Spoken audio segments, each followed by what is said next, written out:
మనకు రాజ్యాంగం 3 executive system, legislative system, judicial system పెట్టింది. కాబట్టి ఈ సిస్టమ్ వద్దు, ఎగ్జిక్యూటివ్లో టెంపరీ అనేది రాజ్యాంగం ఎక్కడ లేదు, కాబట్టి పెట్టొద్దని చెప్పి గట్టిగా వ్యతిరేకించాం. చాలా పెద్ద ఎత్తున చేసిన తర్వాత ప్రభుత్వం అప్పుడు చంద్రబాబు గారు ముఖ్యమంత్రి ఉన్నాడు, మాట్లాడి కృష్ణ గారు దీనివల్ల పెన్షన్లు పెరుగుతాయి, బడ్జెట్ సరిపోతలేదు, వీళ్ళకి మనం రాంగ ఒక 4-5 ఏళ్ళు అయినాక పర్మనెంట్ చేద్దాం కాంట్రాక్టు. అప్పుడు అవుట్సోర్సింగ్ కాదు, ఫస్ట్ ఇంట్రడ్యూస్ చేసినప్పుడు కాంట్రాక్టు. ఈ కాంట్రాక్టులను పర్మనెంట్ చేద్దామని చెప్పి నచ్చ చెప్తే అప్పుడు ఉద్యమాన్ని విరమించాం.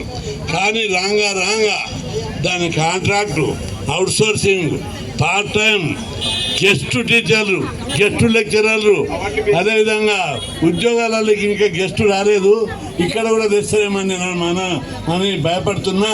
కాబట్టి మీరు ఇప్పుడు వచ్చారు, ఇదే ఐక్యమత్యంతో, ఇదే నాయకత్వంతో మీరు ఏమాత్రం కూడా యూనిట్ రావద్దు. పార్టీలు, ప్రభుత్వాలు అందరూ మన దాంట్లో డివైడ్ చేయడానికి భయపెట్టి, ప్రలోభ పెట్టి విడదీయడానికి ప్రయత్నం చేస్తారు.